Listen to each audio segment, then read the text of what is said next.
Good morning to all of you. स्वागत है आप सभी का हमारे यूट्यूब चैनल में। आज से हम एक नई सब्जेक्ट की शुरुआत करते हैं और उसका नाम है हिंदी। ठीक है, बहुत दिनों से मैंने आपसे कहा था कि एक नई सब्जेक्ट पढ़ेंगे, तो आज अपन हिंदी की शुरुआत करते हैं और उसी के तहत आज अपन देखते हैं कि हिंदी में क्या क्या महत्वपूर्ण चीज़ें हो सकती हैं। तो हिंदी जानने से पहले आपको सबसे पहले हमको लिखना आना चाहिए। और वो लिखना क्या आना चाहिए? हमने जो काका काका बचपन में पढ़ा था, वो बचपन में जो काका काका पढ़ा था, क्या हमने वो सही तरीका पढ़ा था कि नहीं पढ़ा था? और आज कॉम्पिटिटिव एग्ज़ाम के युग में आज वही काका काका जो हमारे वही वर्णमाला के जो वर्ण हुआ करते थे, तो वो आज कितने महत्वपूर्ण हैं आपको मैं बता दूं। एमपीएसआई में अगर बात करूं या किसी भी सब इंस्पेक्टर के एग्ज़ाम में अगर हिंदी 70 नंबर की आती थी तो उसमें से 10 क्वेश्चन जो हुआ करते थे वो वर्णमाला से आया करते थे। और वहीं पर आपका बात करें तो मध्य प्रदेश लोक सेवा आयोग या पीएससी के एग्ज़ाम की अगर बात करते हैं या किसी भी पीएससी के एग्ज़ाम में, तो उसमें भी कम से कम 30 नंबर के क्वेश्चन यहीं से बनते हैं। ठीक है, या इसी वर्णमाला से क्वेश्चन बनते हैं। तो ये वर्णमाला होती क्या है, यही आज अपन देखेंगे। तो सबसे पहले देखेंगे अक्षर क्या होते हैं। ठीक है, अक्षर के बाद अपन देखेंगे यहाँ पर ध्वनि क्या होती है और फिर शब्द क्या होते हैं। ठीक है, इनको देखने से पहले सबसे पहले हमको ये देखना जरूरी होता है कि हमारे वर्णमाला जो होती है, ये वर्णमाला क्या होती है। ठीक है, तो ध्यान रखिएगा कि हमको जो है सबसे पहले यहाँ पर ध्यान रखना जरूरी होता है कि यहाँ पर वर्णमाला में कितने वर्ण डिसाइड किए गए हैं। तो वर्णमाला में टोटल नंबर ऑफ वर्ण जो है वो 52 डिसाइड किए गए हैं। तो वो किसने डिसाइड किया है? तो वैज्ञानिक तकनीकी शब्दावली आयोग नई दिल्ली ने कितने वर्ण डिसाइड किए हैं? तो वो 52 वर्ण डिसाइड किए हैं। ठीक है, हमने जो स्कूल में लिखा और सीखा कापियों में, तो हम पहले स्कूल टाइम की बात करते हैं। हमने पहले क्या सीखा था, तो वहाँ पर देखते हैं हम पहले कैसे लिखते थे। तो हम जब वर्णमाला में वर्ण लिखा करते थे तो हम लिखते थे का, खा, गा, घा, अंगा, चा, छा, जा, झा, इया, टा, ठा, डा, ढा, अड़ा। ठीक है, ता, था, दा, धा, ना, पा, फा, बा, भा और मा। फिर उसके बाद या, रा, ला, वा, सा, सा, हा, छा, त्रा और लास्ट में हम पढ़ते थे ज्ञा। तो ये हमारे द्वारा सीखा गया था। और वहाँ ही हम स्वरों को क्या लिखते थे? छोटा आ, बड़ा आ, छोटी ई, बड़ी ई, छोटा ऊ, बड़ा ऊ, ए, ऐ, ओ, आओ, अंग, आहा। इतनी सारी चीज़ें अपन सीखा करते थे। ठीक है, लेकिन आज वर्तमान की अगर बात करते हैं तो हमको कंपटीशन एग्जाम में हमको क्या क्या चीज़ें सीखना जरूरी होता है। आज अगर वर्णों की बात करें तो आज हम ये गलत तरीका है जो हम पढ़ते थे पहले, ये गलत तरीका था। इसका सही तरीका ये है आपका, जो मैं आपको बताने वाला हूँ। कैसे सही तरीका सीखना है? तो का, खा, गा, घा, अंगा, चा, छा, जा, झा, इया, टा, ठा, डा, धा, ठा ठठेरा बना दीजिए, बढ़िया। फिर डा, टा, ठा, डा, ढा, अड़ा। फिर उसके बाद ता, था, दा, धा, ना, पा, फा, बा, भा, मा। ठीक है, यहां तक तो सही चलिएगा सभी लोग। अगर आगे जाकर के 10 क्वेश्चन चाहिए तो फिर या, रा, ला, वा, यहां से आपको सही करना है। फिर सा, ठीक है, फिर उसके बाद सा, फिर सा, फिर हा, फिर आपको छा, त्रा, ज्ञा और लास्ट में आपको लिखना है स्रा। और वहीं अगर हम बात करेंगे स्वरों को कैसे लिखना है, तो आ, फिर बड़ा, छोटी, बड़ी, छोटा ऊ, बड़ा ऊ, फिर उसके बाद आपको यहाँ पर री पढ़ना है, ठीक है। फिर ए, फिर ऐ, फिर ओ, फिर आओ, और फिर आपका अंग, और आपका क्या हो जाएगा लास्ट में, आहा। काउंट करिए आपके 52 है कि नहीं है, अभी 52 नहीं होंगे। तो ये आपके यहाँ पर 2 वर्ण, आपको लुंठित वर्ण जिसको आप कहते हैं, तो आपको यहाँ पे देखना पड़ेगा। डा तो जैसे आपको रा हो जाता है, और ढा जो है यहाँ बिंदी यहाँ ना दे करके यहाँ बिंदी दे देंगे, ठीक है। तो ये 2 वर्ण भी आपको सीखना पड़ेगा। तो 52 हो गए कि नहीं हुए, 5, 10, 15, 20, 25, 29, 33, 37 और ये 13 हो गए। यानी हमारे स्वर कितने होते हैं, तो ये 13 हो जाएंगे, 37 इधर हो जाएंगे, 39 इधर हो जाएंगे। लगभग देखो 37 और 2 39 और 13 कितने हो गए, 52। तो कुल मिलाकर के आपसे क्वेश्चन पूछा जाएगा कि वैज्ञानिक तकनीकी शब्दावली आयोग ने वर्णमाला में कितने वर्ण डिसाइड किए गए हैं। तो आपको ध्यान रखना है कितने डिसाइड किए हैं, कितने निर्धारित किए हैं, तो 52 निर्धारित किए हैं। अब इसी के आधार पर अब यहाँ पर आपको जानना जरूरी होगा कि वर्ण क्या होता है, क्या होता है अक्षर, क्या होते हैं शब्द, और क्या होते हैं आपके यहाँ पर स्वर और व्यंजन क्या होते हैं, ये आपको निर्धारित होगा। इसके पहले आपको इसको मेंशन कर लीजिए। तो जैसे मान लीजिए आप गाना ही गा रहे हैं, ठीक है, तो गाना गा रहे हैं या फिर कहीं चोट लग गई है, तो जो मुख से किसी प्रकार की जो भी ध्वनि निकलती है, जो भी साउंड क्रिएशन होता है, उसी ध्वनि को क्या कहा जाता है। तो ध्यान रखिएगा कि हमने बोला मुख से कुछ चीजें निकली, तो मुख से क्या हुआ कि मुख से निकलने वाली ध्वनि, हमने क्या देखा कि मुख से निकलने वाली ध्वनि को क्या कहा जाता है, तो मुख से निकलने वाली ध्वनि को ही हम कहते हैं अक्षर। सबसे पहले क्या सीखा आपने कि मुख से निकलने वाली ध्वनि को क्या कहते हैं, अक्षर कहते हैं, ठीक है। अब मुख से हमारे निकला क्या, ध्वनि निकली, उसको हमने अक्षर कहा। यानी अगर आपने मुख से निकलने वाली ध्वनि को अक्षर कहा, तो इसका एक ऐसी डेफिनेशन अक्षर की बनाइए जो आप कभी मान लीजिए पीएससी के मेंस में आ जाए लिखने के लिए अक्षर क्या होता है। तो ध्यान रखिएगा कि ऐसी ध्वनियां या जिन ध्वनियों का उच्चारण, जिन ध्वनियों का उच्चारण श्वास के एक झटके में कर दिया जाता है,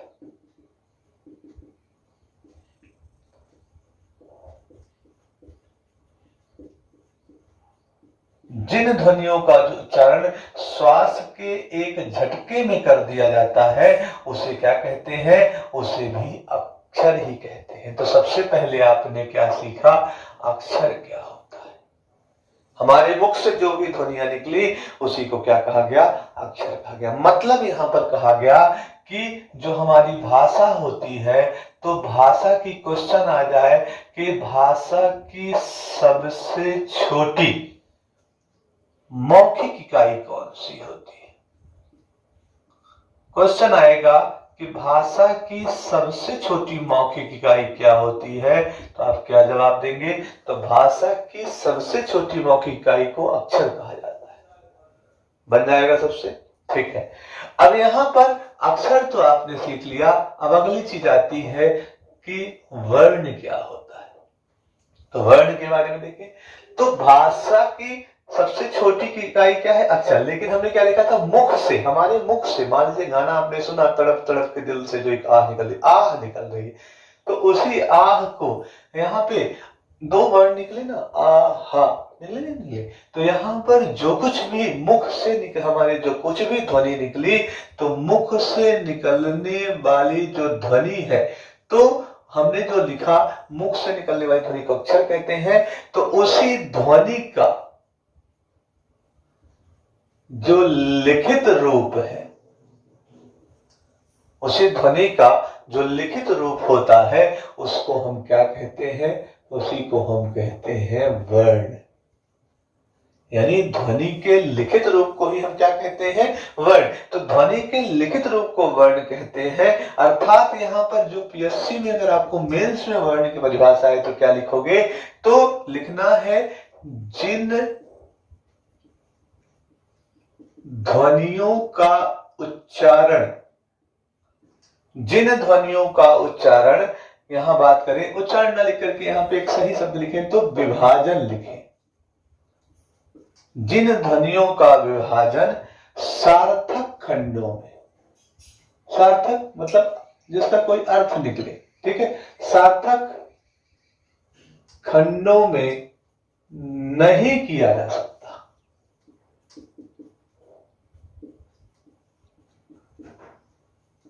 उसे क्या कहते हैं, वर्ण कहते हैं। जो मुख से ध्वनि निकली उसे अक्षर, और उसी को लिख दिया तो वर्ण। अर्थात जब वर्ण को तोड़े तो उसका कोई सार्थक अर्थ ना निकले, मतलब उस ध्वनि को तोड़े तो कोई सार्थक अर्थ ना निकले, तो वो क्या कहलाया, वर्ण कहलाया। और इसी में मतलब इसमें हमने देखा भाषा की सबसे छोटी मौखिक इकाई क्या होती है, अक्षर। तो यहीं पे अपने को देखना है भाषा की सबसे छोटी लिखित इकाई। अगर क्वेश्चन आए तो क्या कहते हैं, तो ध्यान रखिएगा वर्ण कहते हैं। क्लियर है कहानी, ठीक है।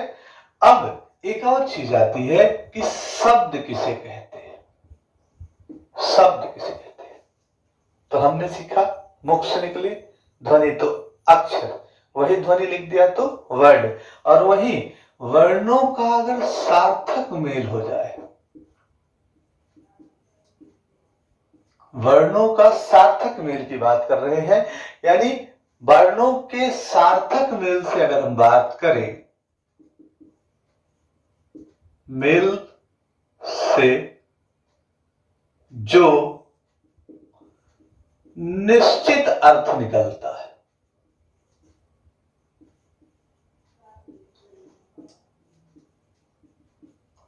वर्णों के सार्थक मेल से जो एक निश्चित अर्थ निकलता है उसी को क्या कहते हैं, शब्द कहते हैं। क्लियर हो, हमने क्या सीखा, मुख से निकल, हमारे मुख से निकली ध्वनि तो हमने कहा अक्षर, और उसी ध्वनि को हमने क्या किया, मौखिक रूप हमने क्या कहलाया, अक्षर।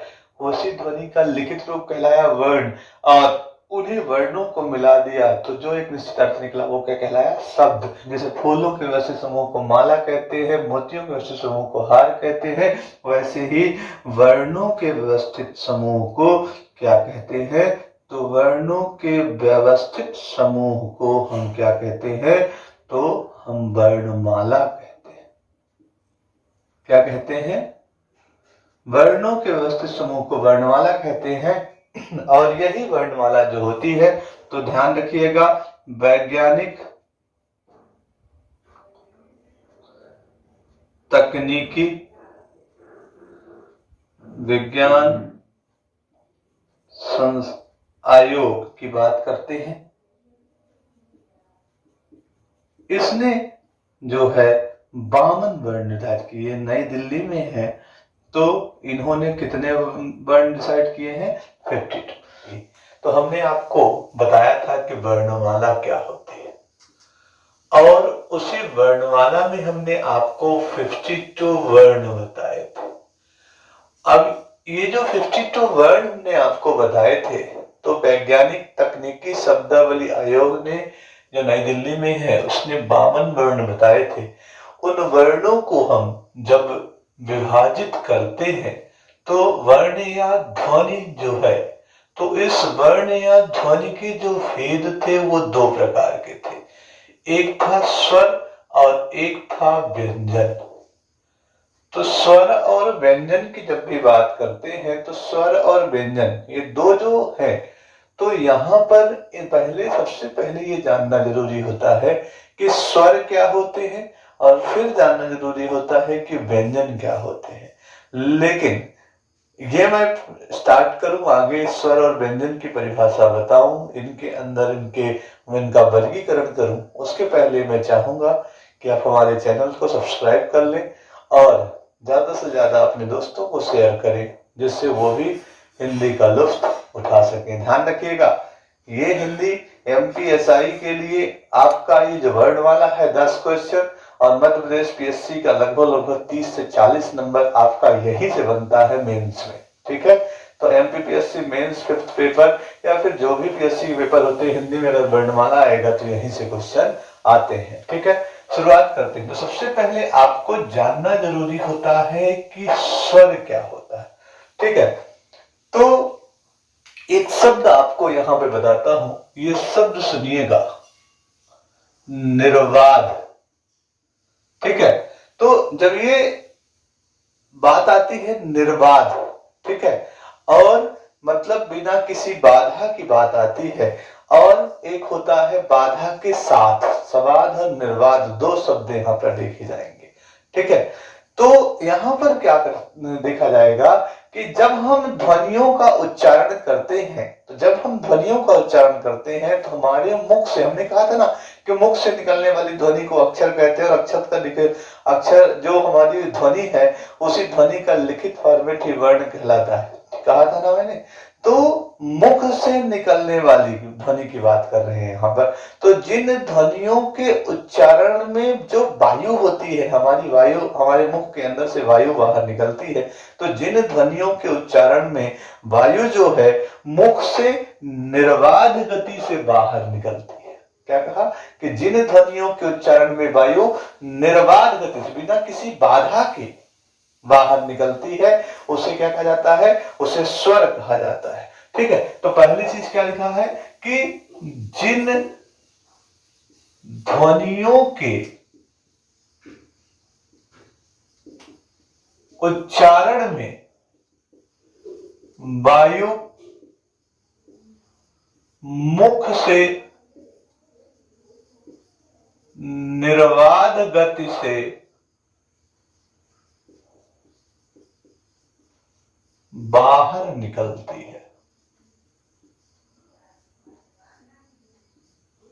क्या कहा है कि जिन ध्वनियों के उच्चारण में वायु मुख से निर्बाध गति से बाहर निकलती है, उन्हें क्या कहते हैं, उन्हें स्वर कहते हैं। क्या कहते हैं, उन्हें स्वर कहते हैं। ठीक है, तो हमने क्या देखा कि जिन ध्वनियों के उच्चारण में वायु मुख से निर्बाध, निर्बाध का मतलब यहां पे क्या है, बिना किसी बाधा के।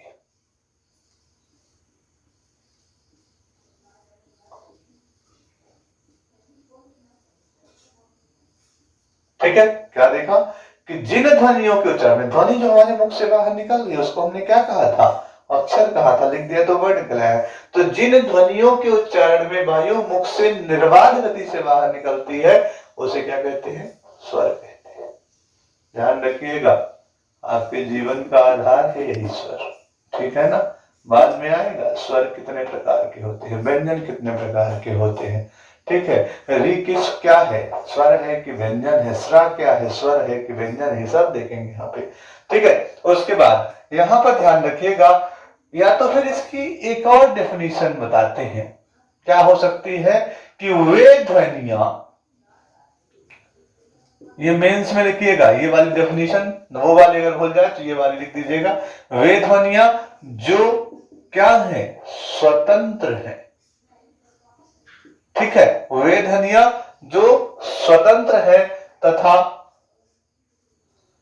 बिना किसी सहायता के,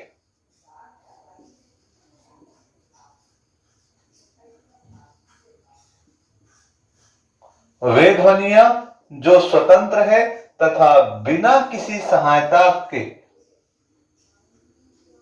बोली जाती है।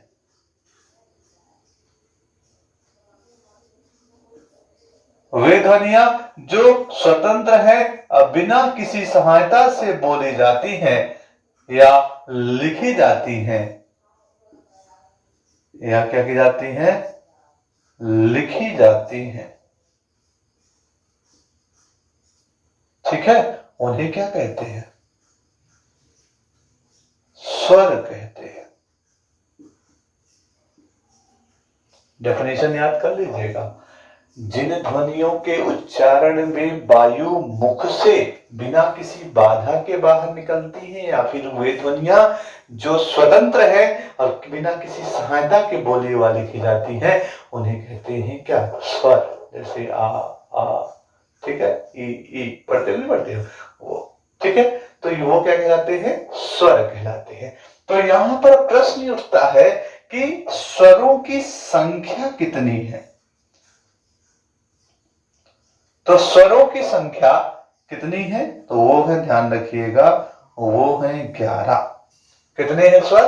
11। अब वो 11 कौन कौन से स्वर हैं, ये भी आपको महत्वपूर्ण है, याद करना जरूरी है। तो 11 स्वर कौन कौन से हैं? तो आ, बड़ा आ, छोटी ई, बड़ी ई, छोटा ऊ, ठीक है, बड़ा ऊ, लिख लिया आप लोगों ने। उसके बाद देखिएगा री, उसके बाद ए, ऐ, ओ और आओ। ठीक है, क्या क्या देखा आप लोगों ने कि हमने वर्ण या ध्वनि के दो भेद बताए थे, स्वर और व्यंजन। और जिन ध्वनियों के उच्चारण में जो हमारे मुख से वायु निकल रही बिना किसी बाधा के निकलती है, उसे स्वर कहते हैं। या फिर वे ध्वनियां जो स्वतंत्र है और बिना किसी सहायता के बोली या लिखी जाती है, उन्हें स्वर कहते हैं। और उनकी संख्या कितनी है? तो 11 है। पेपर में आपके आता है स्वरों की संख्या कितनी है और कौन कौन से हैं। तो ये क्लियर हो कहानी, ठीक है। उसके बाद यहां पर ध्यान रखिएगा, तो ये आपने देखा स्वर। अब वहीं पे अगर हम बात करें व्यंजन की बात करते हैं, किसकी बात करते हैं? तो यहां पर अगर बात करें व्यंजन के बारे में, ठीक है, तो व्यंजन क्या होता है? हमने देखा कि जिन ध्वनियों के उच्चारण में वायु मुख से निर्बाध गति से, यहां पे शब्द आया निर्बाध। अब यहां पर एक व्यक्त शब्द आएगा, वो है सबाध, यानी सा मीन्स होता है साथ, बाद मीन्स बाधा की, ठीक है। तो जब अपन व्यंजन पढ़ते हैं तो व्यंजन की परिभाषा होती है, सेम यही चीज यहाँ पे निर्बाध की जगह क्या लिख देना है? सबाध लिख देना है। तो लिखेंगे जिन ध्वनियों के उच्चारण में वायु सबाध गति से बाहर निकलती है। हमने क्या देखा? जिन ध्वनियों के उच्चारण में वायु यहां पे क्या था? निर्बाध गति से बाहर निकलती है। यहां पे क्या हमने देखा? सबाध गति से। अभी थोड़ा सा यहाँ पे पोंछने के कारण गीला हो गया है, इसलिए लिख नहीं पा रहा है। सबाध गति से बाहर निकलती है, उसे क्या कहते हैं? व्यंजन कहते हैं। जिन ध्वनियों में, मतलब जब एयर निकले मुंह के बाहर, तो उसमें कहीं ना कहीं थोड़ा बहुत बाधा है, थोड़ा बहुत ब्रेक लगे, ऐसा लगे, फील करे कि हाँ ब्रेक हो रहा है ना, बाधाएं उत्पन्न हो रही हैं, उन्हें क्या कहेंगे? व्यंजन कहते हैं, ठीक है ना। यानी यहां पर आपने क्या सीखा था कि वे ध्वनियां जो स्वतंत्र हैं तथा बिना किसी सहायता के बोली या लिखी जाती है। इसी को थोड़ा सा उल्टा कर दिया जाए कि या करके वे ध्वनियां जो स्वतंत्र नहीं है, वहां पे क्या देखा था? जो स्वतंत्र है। तो यहां पे क्या लिखेंगे? वे ध्वनियां जो स्वतंत्र नहीं है तथा स्वरों की सहायता से बोली या लिखी जाती है। यहां पे क्या लिखा? बिना किसी सहायता के बोली व लिखी जाती है। वहां पे क्या देखा था? स्वरों की सहायता से बोली व लिखी जाती है। उन्हें क्या कहते हैं? तो उन्हें कहते हैं व्यंजन वर्ण कहते हैं। क्लियर हुआ कहानी? ठीक है। अब यहां पर अगर क्वेश्चन पूछा जाए कि व्यंजन वर्णों की मूल रूप से संख्या कितनी होती है, तो व्यंजन वर्ण जो होते हैं, तो ध्यान रखिएगा, व्यंजन वर्ण की मूल रूप से जो संख्या होती है वो होती है कितनी? 33। तो वो कौन कौन से व्यंजन वर्ण होते हैं, तो ध्यान रखिएगा, का, खा, गा, घा, अंगा। ठीक है, फिर उसके बाद चा, छा, जा, झा, इया, ता, था, दा, ढा, ठा ठीक से बना देना है। ठीक है, ता, ठा, दा, धा, अणा। ठीक है, ता, था, दा, धा, ना, बना लिए यहां तक। फिर उसके बाद पा, फा, बा, भा, मा। ठीक है, या, रा, ला, वा, सा, यहां तक बना। ला, वा, सा यहां नहीं लिखना, आपको मना किया है मैंने, तो मत लिखिएगा। शा, सा, सा और हा। कुल मिला के कितने हुए, काउंट करिए। 5 5 5 5 5 5 पचम 25 हो गए। 4 4 टोटल कितने हो गए, 33।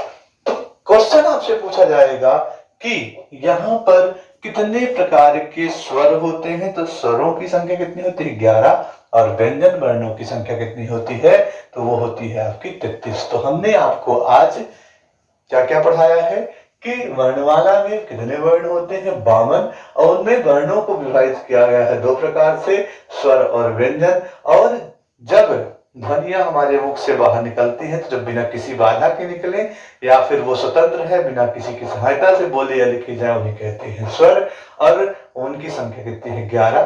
ठीक है, और वहीं पर जब बात करें व्यंजन की, तो जो ध्वनियां क्या है, स्वतंत्र नहीं है और स्वरों की सहायता से बोली या लिखी जाती है, जैसे का बोलते हैं तो का में बैकग्राउंड म्यूजिक क्या बज रहा है, आ बज रहा है। ठीक है ना, तो वैसे ही उनको क्या कहते हैं, व्यंजन वर्ण कहते हैं। उनकी संख्या कितनी होती है, तो 33 होती है। ठीक है, लास्ट में अब बताएंगे स्वरों का वर्गीकरण। ये जो स्वर होते हैं, ये इनका क्लासिफिकेशन पढ़ेंगे। ठीक है, किसने क्या कहा है, पंडित कामता प्रसाद गुरु से शुरू करेंगे और इनका वर्गीकरण। ठीक है, तो शुरुआत करते हैं आपका स्वरों का वर्गीकरण। तो स्वरों के वर्गीकरण की अगर हम बात करते हैं, तो स्वरों का वर्गीकरण यहां पर हम मुख्य रूप से कितने भागों में देख सकते हैं। तो पहले तो आपको देखना पड़ेगा कि पंडित कामता प्रसाद गुरु के अनुसार, पहले किसके अनुसार, पंडित कामता प्रसाद गुरु के अनुसार स्वर कितने प्रकार के होते हैं। तो पहली चीज अपने को ध्यान रखना पड़ेगा कि पंडित कामता प्रसाद गुरु ने स्वरों को कितने भाग में डिवाइड किया था। दूसरा अपने को ध्यान रखना पड़ेगा उच्चारण के कालमान के अनुसार।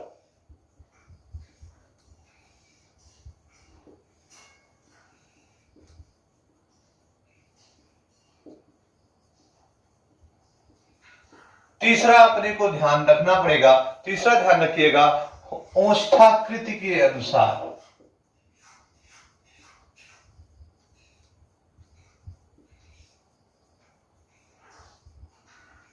क्या क्या देखा आप लोगों ने कि पहली चीज हमने देखा पंडित कामता प्रसाद गुरु के अनुसार, दूसरा हमने आपको दिखाया उच्चारण के कालमान के अनुसार, और तीसरा हमने दिखाया ओष्ठाकृति के अनुसार।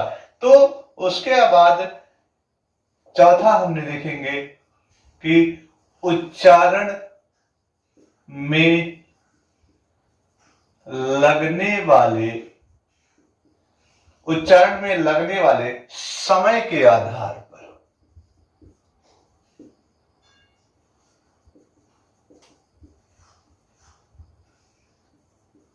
ठीक है, तो हमने यहां पर जो देखा कि स्वरों का वर्गीकरण कितने भाग में देखेंगे, तो अपने को मुख्यतः कितने भाग में देखने के लिए पड़े है, तो 4 भाग है। कौन कौन से, पंडित कामता प्रसाद गुरु के अनुसार, दूसरा उच्चारण के कालमान के अनुसार, तीसरा ओष्ठाकृति के अनुसार, और चौथा होता है उच्चारण में लगने वाले समय के आधार पर। तो कुल मिलाकर के जो स्वरों का वर्गीकरण देखेंगे तो कितने प्रकार से देखेंगे, तो वो देखेंगे पंडित कामता प्रसाद गुरु के अनुसार, फिर कालमान के अनुसार उच्चारण के, तीसरा ओष्ठाकृति के आधार पर, और चौथा देखेंगे कि उच्चारण में लगने वाले समय के आधार पर। तो सबसे पहला नंबर आज अपन को देखना पड़ेगा कौन सा, तो सबसे पहले नंबर पे देखेंगे पंडित कामता प्रसाद गुरु के अनुसार, पंडित कामता प्रसाद गुरु के अनुसार। तो पंडित कामता प्रसाद गुरु जो है, तो इनके अनुसार अगर हम बात करेंगे तो क्वेश्चन पूछा जाता है कि स्वरों को कितने भागों में डिवाइड किया गया है। तो आपको भी यहाँ पर ध्यान रखना पड़ेगा कि पंडित कामता प्रसाद गुरु के अनुसार स्वरों का वर्गीकरण जो है, तो यहाँ पर कितने भागों में डिवाइड किया गया है। तो मुख्य रूप से दो प्रकार देखे गए हैं। एक होता है आपका मूल स्वर और दूसरा आपका होता है संधि स्वर। और ये जो संधि स्वर होता है ये भी दो प्रकार का होता है। एक होता है आपका दीर्घ स्वर और दूसरा होता है आपका संयुक्त स्वर।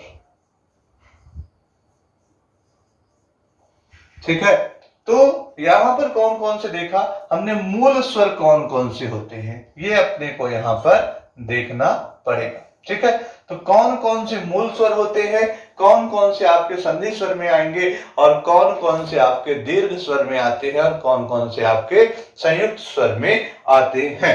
ठीक है, तो सबसे पहला वाला अपन देखते हैं। पहला अपने को ध्यान रखना है कि मूल स्वर क्या होता है। मूल स्वर, ठीक है, तो अगर हम मूल स्वर की बात करते हैं तो मूल स्वर में कैसे आपको देखना पड़ेगा, तो ध्यान रखना है कि ऐसे स्वर, कुछ ऐसे स्वर होते हैं जैसे कहते हैं ना, भगवान में हरि कहते हैं, जिनकी उत्पत्ति किसी अन्य से ना हुई होती है, वो मूल कहलाते हैं, मेन कहलाते हैं, ओरिजिनल कहलाते हैं। तो ऐसे ही हिंदी में भी स्वर होते हैं कि वे स्वर जिनकी उत्पत्ति किन्हीं अन्य स्वरों से नहीं हुई है, किन्हीं अन्य स्वरों से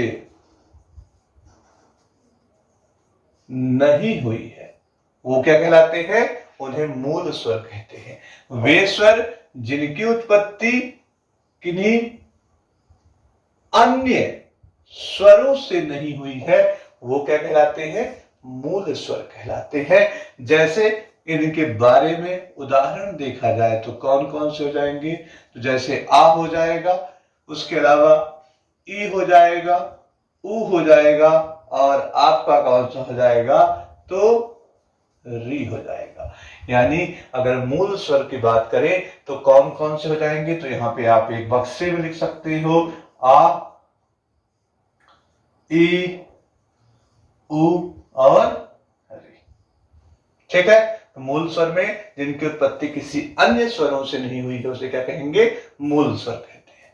अब दूसरा आता है संधि स्वर। संधि का मतलब ही क्या होता है, जोड़। तो जो संधि स्वर होता है इसके बारे में अपन देखेंगे, संधि स्वर में कौन कौन से आते हैं। ठीक है, तो ध्यान रखिएगा, दो स्वरों के योग से बनने वाले, क्या बोला गया है कि दो स्वरों के योग से बनने वाले जो स्वर होते हैं वो क्या कहलाते हैं, संधि स्वर कहलाते हैं।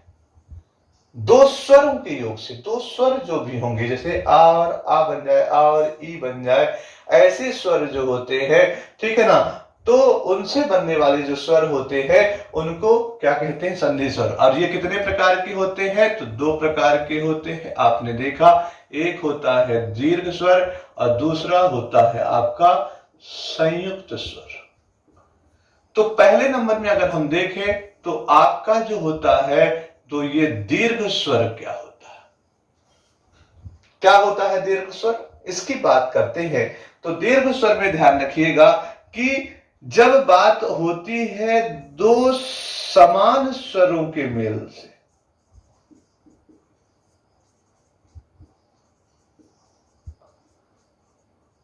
बनने वाले, क्वेश्चन क्या कहा गया कि दीर्घ स्वर क्या होता है, तो दो समान स्वरों के मेल से बनने वाले नए स्वर क्या कहलाते हैं, तो वो दीर्घ स्वर कहलाते हैं।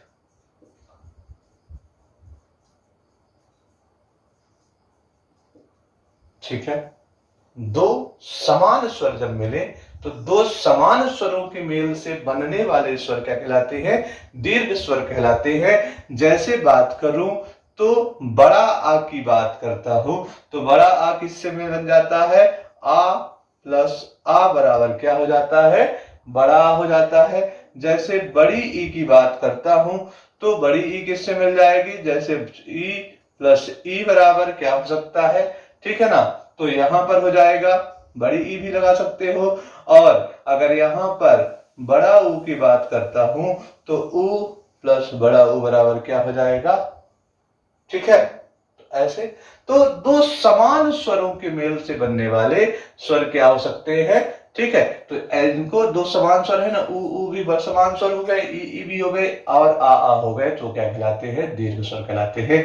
यहीं पे बात करते हैं कि अगर संयुक्त स्वर आ जाए, डेफिनेशन आ जाए कि संयुक्त स्वर की परिभाषा बताओ, तो दो समान स्वर लिखा है तो यहां पे लिखना पड़ेगा दो असमान स्वरों के मेल से। दो असमान स्वरों के मेल से बनने वाले नए स्वर जो होते हैं वो क्या कहलाते हैं? संयुक्त स्वर कहलाते हैं। जैसे ए बना लीजिए आप लोग, तो ए हो जाएगा आ प्लस, अगर मान लीजिए आ प्लस ई बराबर क्या हो जाता है, तो आपका क्या हो जाएगा? ए हो जाएगा। यहीं पे मान लीजिए ए आ जाए तो आ प्लस ए बराबर हो जाएगा ए, और अगर मान लीजिए ओ हो जाए तो आ प्लस ओ बराबर ओ हो जाएगा, और अगर मान लीजिए अ बनाना है तो आ प्लस ओ बराबर क्या हो जाएगा? तो ये कुल मिलाकर के आपने देखा कि हमारे दीर्घ स्वर क्या होते हैं, हमारे संयुक्त स्वर क्या होते हैं। क्लियर हो कहानी? तो हमने देखा यहां पर कि स्वरों का वर्गीकरण, तो सबसे पहले हमने देखा पंडित कामता प्रसाद गुरु के अनुसार, तो यहां सबसे पहले पंडित कामता प्रसाद गुरु के अनुसार कितने प्रकार के स्वर होते हैं? दो प्रकार के होते हैं, मूल स्वर और संधि स्वर। और मूल स्वर में कौन कौन से आ जाते हैं? वे स्वर जिनकी उत्पत्ति किसी अन्य स्वरों से ना हुई होगी, जैसे आ ई उ और री। वैसे ही दो समान स्वरों से मिलकर के बनने वाले स्वर संधि स्वर कहलाते हैं। दो प्रकार के होते हैं आपके, कौन कौन से? तो इस पे ध्यान रखिएगा। एक होता है दीर्घ स्वर, यानी दो समान स्वर जब मिलकर के बने तो दीर्घ स्वर, जो दो असमान स्वर मिलकर के बने तो क्या कहलाएंगे? आपको संयुक्त स्वर कहलाते हैं। ठीक है ना? तो यहां पर हमने देखा किसके बारे में? तो हमने देखा पंडित कामता प्रसाद गुरु के बारे में। इसको नोट कर लीजिए, स्क्रीनशॉट ले लीजिए। ठीक है,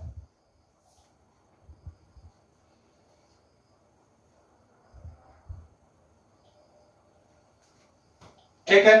तो यहां पर हमने पंडित कामता प्रसाद गुरु के अनुसार देख लिया। उसके बाद अपने को ध्यान रखिएगा, अपने को यहां पर अगला है उच्चारण के कालमान के अनुसार। तो उच्चारण के कालमान के अनुसार अगर आज हम बात करेंगे तो इस आधार पर भी इसको दो भागों में डिवाइड किया गया है। तो दो भाग कौन कौन से होते हैं? तो एक होता है आपका लघु स्वर और एक होता है आपका गुरु स्वर। आप लोगों ने जब चौपाई वगैरह पढ़ी होगी या फिर आप लोग जब दोहा सोरठा पढ़ते होंगे उस टाइम पर यहाँ पर कहीं ना कहीं आपको कुछ ना कुछ चीजें आपको यहाँ पर देखने के लिए मिलती हैं। ठीक है, तो ये सारी चीजें जब अपन देखेंगे तो कौन कौन सी चीजें क्या होती हैं इनके बारे में तो देखेंगे क्या क्या चीजें महत्वपूर्ण होती हैं। जब अपन वहां पे छोटे की मात्रा होती तो एक काउंट करते हैं, बड़ा की मात्रा होती दो काउंट करते हैं। यही सारी चीजें आप लोग उच्चारण के कालमान के अनुसार यहाँ पर देखेंगे। तो जब बात करते हैं लघु स्वर की बात करते हैं तो सबसे पहला अपन सीखते हैं लघु स्वर। क्या होता है लघु स्वर? तो ध्यान रखिएगा, जिन स्वरों में आपको आंसर लिखना पड़ेगा, जिन स्वरों में एक मात्रा होती है, जिन स्वरों कितनी मात्रा होती है? एक मात्रा होती है, उसे क्या कहा जाता है? उसे कहा जाता है लघु स्वर। जैसे आ, ई, उ, ठीक है ना, और आपका यहां पर जो है तो त्रा की बात करते हैं तो यहां पर जो है कितनी मात्रा हो जाती है? तो एक मात्रा होती है, तो यहाँ पर ध्यान रखिएगा कि जिन स्वरों में एक मात्रा होती है उसको क्या कहते हैं, तो उसको कहते हैं क्या, ध्यान रखिएगा, लघु स्वर। ठीक है, उसके बाद यहां पर ध्यान रखिएगा दूसरा आता है दीर्घ स्वर। तो दीर्घ स्वर की बात, सॉरी, गुरु स्वर की बात करते हैं। दीर्घ स्वर तो हमने वहां पढ़ा था। तो गुरु स्वर जो होता है, तो गुरु स्वर में यहां पर ध्यान रखिएगा कि यहां पर हमने देखा एक मात्रा होती है, तो जिन स्वरों में कितनी मात्रा होती है, दो मात्राएं होती हैं। तो दो मात्राएं जिसमें होती हैं उन्हें क्या कहा जाता है, गुरु स्वर कहा जाता है। जैसे अपन लिखेंगे बड़ा आ, बड़ी ई, ठीक है ना, उसके बाद बड़ा उ, फिर ए, ऐ, ओ और अ। यहाँ पर कितनी मात्राएं होती हैं, दो मात्राएं होती हैं। तो हमने देखा सबसे पहले पंडित कामता प्रसाद गुरु पढ़ा दिया था पिछले लेक्चर में। आज देखा हमने उच्चारण के कालमान के अनुसार दो प्रकार के होते हैं स्वर, लघु स्वर एवं गुरु स्वर। एक मात्रा तो लघु स्वर और दो मात्रा होती है तो गुरु स्वर। ठीक है, उदाहरण याद रखिएगा। ठीक है, उसके बाद हमारा जो तीसरा फॉर्मेट होता है, तो तीसरे फॉर्मेट में अपन जब जाते हैं तो यहाँ पे आता है ओष्ठाकृति के आधार पर, यानी हम बात करते हैं ओंठ के आधार पर, यानी ओष्ठाकृति के आधार पर। अब मान लीजिए कि हमारा जो ओंठ होता है अगर गोल हो जाए, ओ ऐसे हो जाए, दो होते हैं। एक होता है आपका यहाँ पे वृत्ताकार, यानी सर्कुलर होता है, ठीक है, और एक होता है आवृत्ताकार, यानी अंडाकार शेप में जब हो जाए।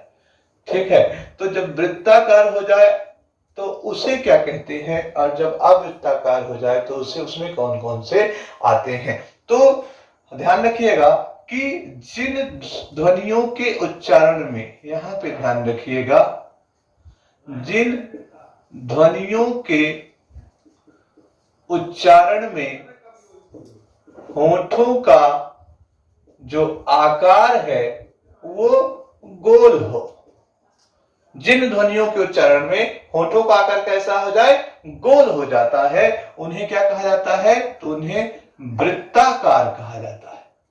किसमें आते हैं वो, वृत्ताकार स्वर कहते हैं। ठीक है, हमने क्या देखा कि जिन ध्वनियों के उच्चारण में होठों का आकार कैसा हो जाता है, गोल हो जाता है। जैसे देखो यहां पर उ, उ, ओ और आओ। ठीक है, बोलो उ, उ, ओ, आओ, तो गोल आकृति बन रही ना, अर्थात क्या आ जाएगा, वृत्ताकार के उदाहरण कौन कौन से जाएंगे, उ, ओ और आओ। फिर यहां पर सेम यही चीज जब हो जाए कि जिन ध्वनियों के उच्चारण में हमारा होठों का आकार, क्या ध्यान रखना है, जिन ध्वनियों के उच्चारण में होठों का आकार गोल नहीं होता, जैसे कौन कौन से, तो वो क्या कहलाते हैं, आवृत्ताकार। क्या कहलाएंगे, आवृत्ताकार। तो कैसे, जैसे आ, बड़ा आ, ठीक है, ई, बड़ी ई, ए और ऐ। हमने क्या बोला कि जब ध्वनियों के उच्चारण में होंठ गोल हो जाए, उ, ओ, आओ, तो गोल मुंह बन रहा है। और जब गोल मुंह ना बने, आ, ई, ए, ऐ, इस टाइप की आकृति बनी तो क्या कहलाता है, आवृत्ताकार। ठीक है, तो हमने क्या देखा, यहाँ पर उच्चारण के कालमान के अनुसार भी दो भाग देखे, गुरु और लघु देखे। ठीक है, और यहाँ पर होष्ठाकृति के आधार पर हमने दो देखे, और कौन कौन से दो देखे हमने, तो हमने देखा वृत्ताकार और आवृत्ताकार। ठीक है, उसके बाद यहाँ पर जब बात करते हैं तो अगला आपका आता है उच्चारण में लगने वाले समय के आधार पर कितने प्रकार के होते हैं। अब चौथा नंबर अपन देखते हैं, उच्चारण में लगने वाले समय के आधार पर की बात करते हैं। तो ये चौथा नंबर जो लिखा हुआ है, तो उच्चारण में लगने वाले समय के आधार पर बात करते हैं, तो हमारा कितने प्रकार का होता है। तो यहाँ पर दो अपने को ध्यान रखना है कि यहाँ पर तीन प्रकार देखने हैं। कौन कौन से, तो पहला होता है हास्य स्वर, दूसरा होता है यहां पर दीर्घ स्वर, और तीसरा होता है यहां पर प्लुत स्वर। अब पहला क्वेश्चन ये उठता है कि सर ये ह्रस्व स्वर क्या होता है? ह्रस्व स्वर क्या होता है? तो जब बात आती है ह्रस्व स्वर की, तो यहां पर सबसे पहले ह्रस्व स्वर, दीर्घ स्वर और प्लुत स्वर। तो आप लोगों को तो प्लुत तो पता ही होगा। प्लुत में आप लोग जब बीच बीच में देखे होंगे यस की आकृति बन जाती है, ठीक है ना, उसको आ पढ़ते हैं तो वो प्लुत स्वर में आ जाता है यहाँ पर। लेकिन यहाँ पर ह्रस्व स्वर और दीर्घ स्वर क्या होते हैं? तो ध्यान रखिएगा, जब बात आती है कि जिन ध्वनियों के उच्चारण में कम समय लगता है, क्या बोला गया? जिन ध्वनियों के उच्चारण में कम समय लगता है, जैसे आ, ई, ऊ और आपका री, ठीक है, तो इसमें कम समय लग रहा है, इसीलिए इसको क्या कहेंगे? ह्रस्व स्वर। और जिन ध्वनियों के उच्चारण में दीर्घ स्वर मतलब अधिक समय, जिन ध्वनियों के उच्चारण में क्या लग रहा है? अधिक समय लग रहा है, उसे क्या कहोगे? दीर्घ स्वर कहोगे। जैसे मान लीजिए आपका आ जाएगा बड़ा आ, बड़ी ई, उसके बाद आपका आ जाएगा कौन सा? बड़ा ऊ, फिर उसके बाद आपका आ जाएगा ए, ठीक है, लिख लीजिएगा, ठीक है, ए, ओ और आ। लेकिन थोड़ा सा एक चीज ध्यान रखिएगा, जब भी कॉपी में लिखिएगा तो आपको सिर्फ ये 3 लिखना है, इनको लिखने में उपयोग मत करिएगा मेंस में, ठीक है, आते ही नहीं में है। जिन ध्वनियों के उच्चारण में अधिक समय लगता है वो सब लिखना, लेकिन जब मेंस में लिखिएगा तो इसको फिर यहां से हटा दीजिएगा। कितना लिखना है? सिर्फ इतना लिखना है, ठीक है, जानने के लिए है लेकिन लिखने में उपयोग नहीं करना उसके आगे वाले, ठीक है, ध्यान रखिएगा। उसके अलावा अब बात करते हैं प्लुत स्वर में कौन से आते हैं। तो प्लुत स्वर में जब बात करेंगे कि जिन ध्वनियों के उच्चारण में, यहां पे क्या देखा कि यहां पर देखा जिन ध्वनियों के उच्चारण में कम समय लगता है, उसे क्या कहेंगे? आपका ह्रस्व स्वर लगते हैं, कहते हैं। अधिक समय का मतलब यहां पे क्या होता है? अधिक समय मतलब क्या? जिन ध्वनियों के उच्चारण में ह्रस्व का दुगुना समय लगता है। अधिक समय का मतलब यहां पे क्या था? ह्रस्व का दुगुना समय। अधिक मतलब किससे अधिक? ह्रस्व से अधिक। तो जिन ध्वनियों के उच्चारण में ह्रस्व से दुगुना समय लगता है उसे दीर्घ स्वर कहते हैं, और जिन ध्वनियों के उच्चारण में ह्रस्व से तिगुना समय लगता है उसे क्या कहते हैं? प्लुत स्वर कहते हैं, ठीक है। और इनको अंग्रेजी के यस, अंग्रेजी के कैसा लिखा जाता है? यस के समान, और हिंदी के 3 के समान लिखा जाता है।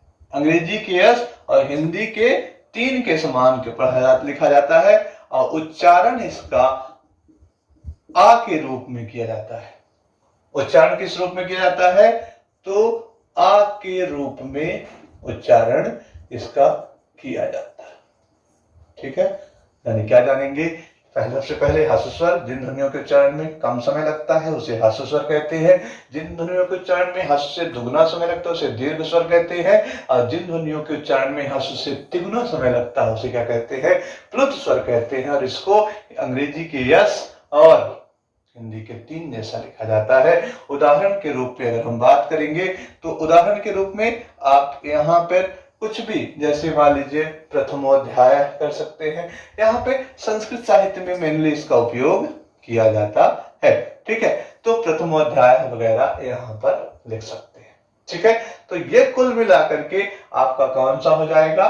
स्वरों का वर्गीकरण। तो हमने स्वरों का जो वर्गीकरण किया है तो पंडित कामता प्रसाद गुरु के अनुसार हमने आपको यहाँ पर बताया होगा 2 भागों में। हमने आपको उच्चारण के कालमान के अनुसार भी 2 भाग बताए हैं, हमने आपको ओष्ठाकृति के आधार भी 2 प्रकार के बताए हैं और उच्चारण में लगने वाले समय के आधार पर 3 प्रकार बताए हैं। तो ये सारा जब आप देखेंगे तब आपका स्वर खत्म होगा। और हमने आपको जो स्वरों के बारे में बताया है इसको अच्छे से मेंशन कर लीजिए, नोट कर लीजिएगा, ठीक है। इसका स्क्रीनशॉट ले लीजिए और हमारे चैनल को जितना ज्यादा से ज्यादा हो सके शेयर करिए, सब्सक्राइब करिए और पूरा देखिएगा, कोशिश करिएगा, ठीक है ना। तो आपका हिंदी जो है सरल हो जाएगा, ठीक है। आज उसी कड़ी में बात करते हैं व्यंजन की। तो जो व्यंजन वर्ण होते हैं आज उनका हम वर्गीकरण करेंगे, यानी आज हम बात करेंगे व्यंजनों का वर्गीकरण। क्योंकि हमने व्यंजन वर्ण तो बता दिए थे, लेकिन आज इनका हम वर्गीकरण करेंगे व्यंजन वर्णों का, ठीक है। तो इनका वर्गीकरण हम मुख्य रूप से पहले तो सामान्य रूप से करेंगे, सामान्य रूप से करेंगे पहला। दूसरा जो है प्राण के आधार पर करेंगे।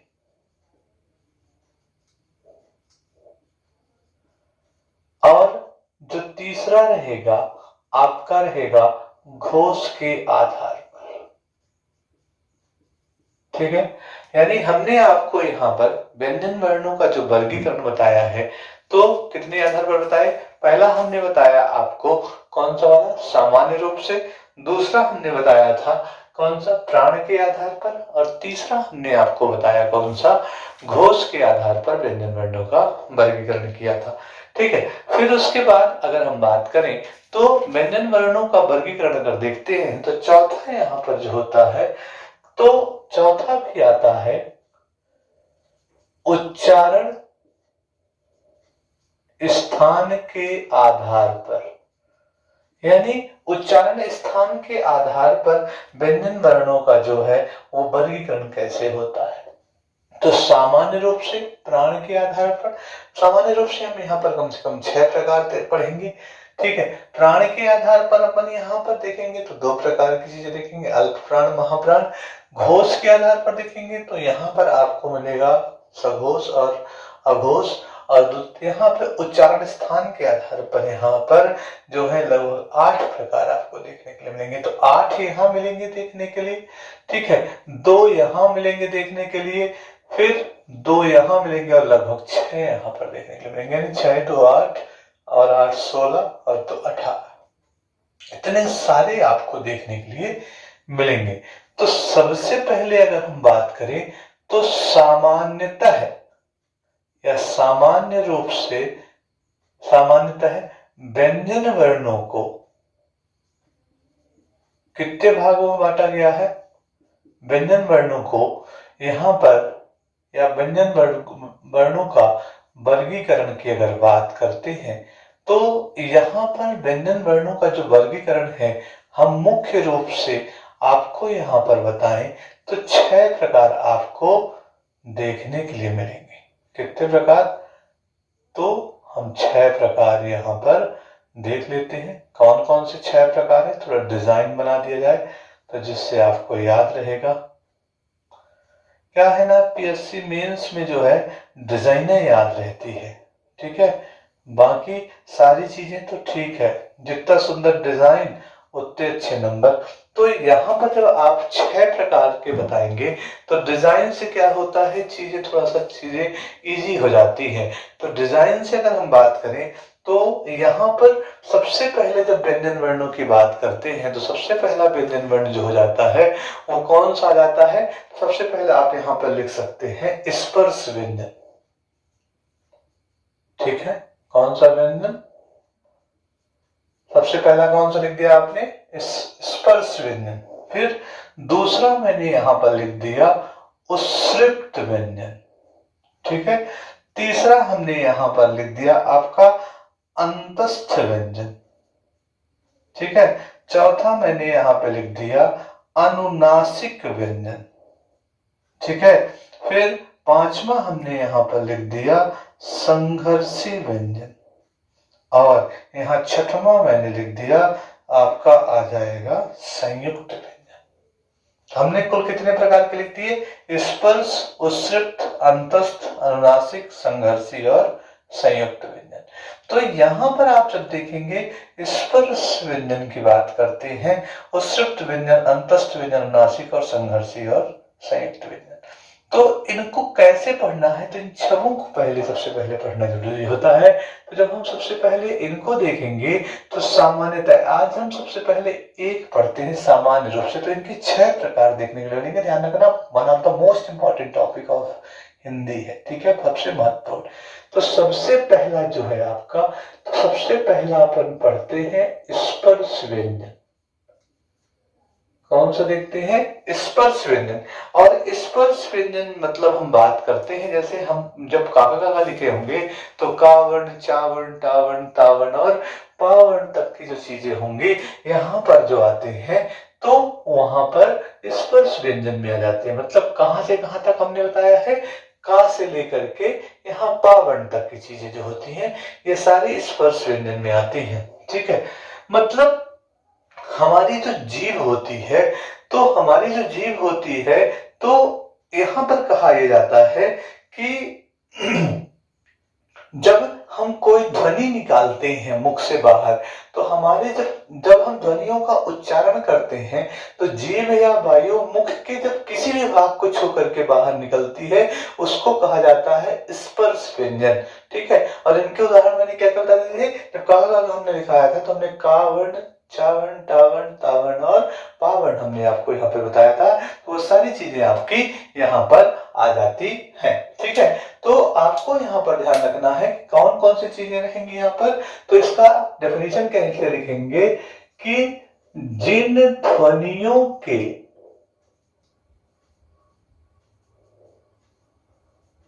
उच्चारण में, क्या कहा गया है कि जिन ध्वनियों के उच्चारण में जीभ या वायु, क्या कहा गया है?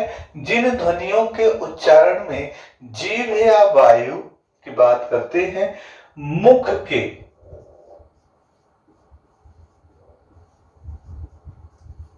किसी भाग को,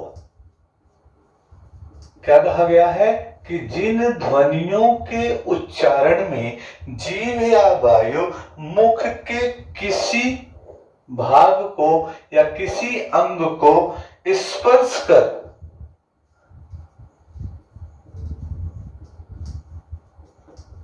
कोई ध्वनि उत्पन्न करती है,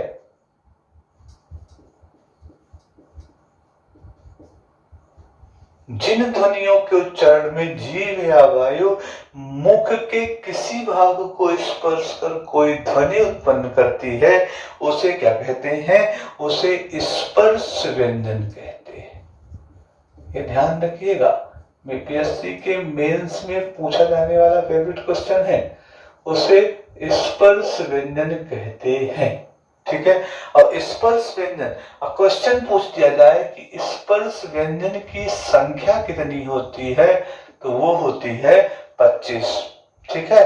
मतलब अगर बात किया जाए कि इसको 25 मतलब इसमें कितने वर्ग होते हैं, इसको कितने वर्गों में विभाजित किया गया है, तो इसको 5 वर्गों में विभाजित किया गया है, ठीक है। सबसे पहला आपने देखा स्पर्श व्यंजन, और जिन ध्वनियों के उच्चारण में जीभ या वायु मुख के किसी भाग को छू करके बाहर निकलती है उसे क्या कहा जाता है? आपका स्पर्श व्यंजन। उनकी संख्या कितनी होती है? कितने नंबर है?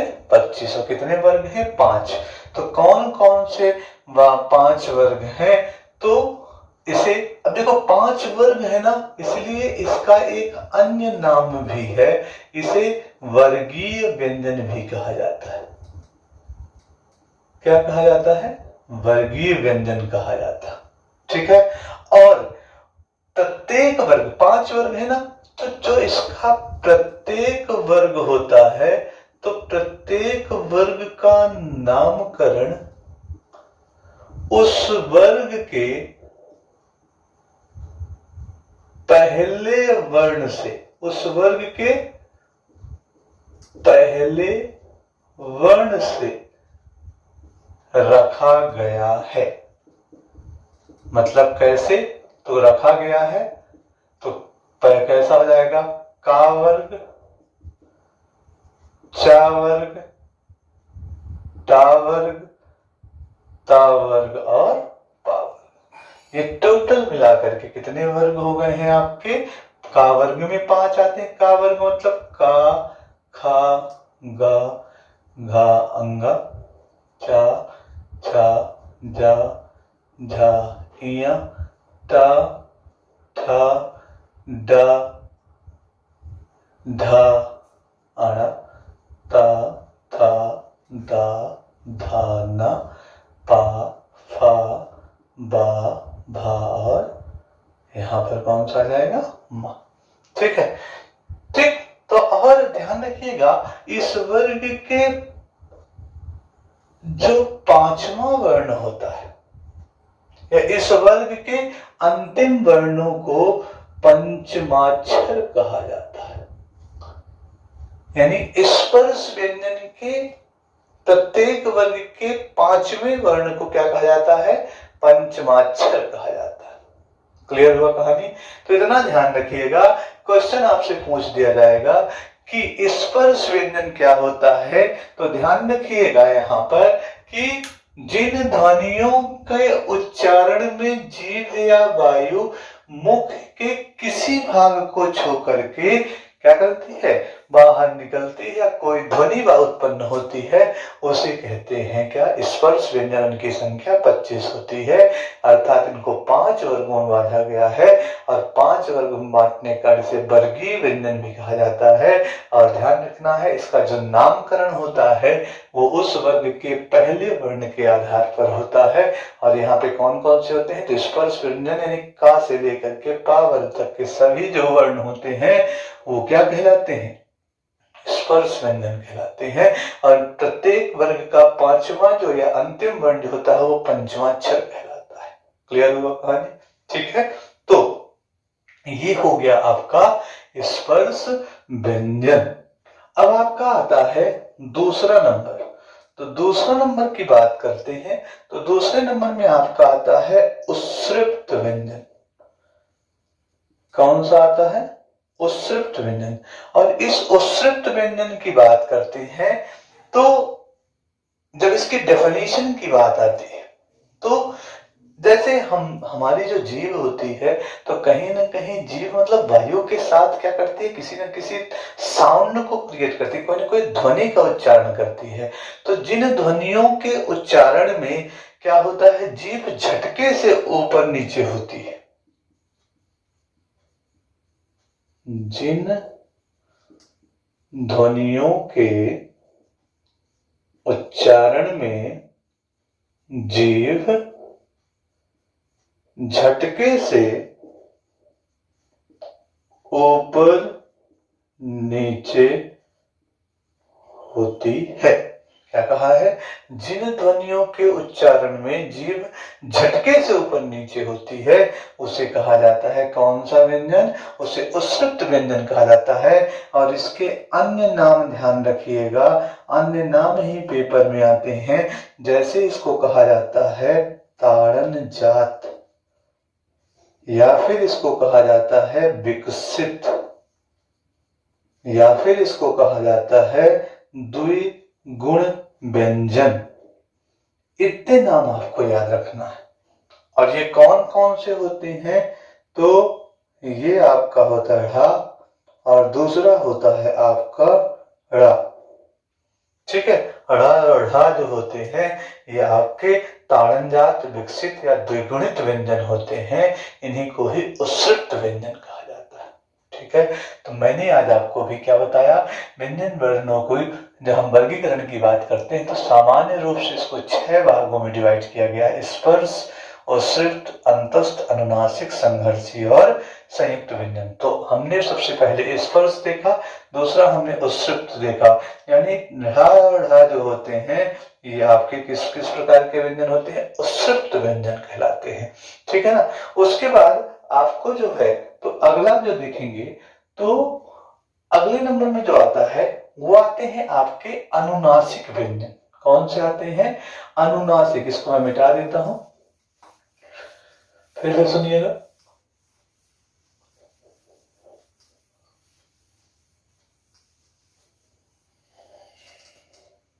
अगला कौन सा आता है? अनुनासिक व्यंजन।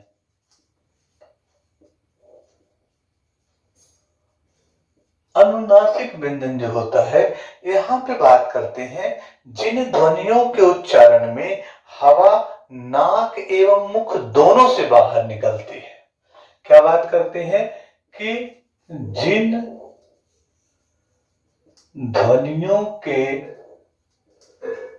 उच्चारण में हवा नाक एवं मुख दोनों से बाहर निकलती है।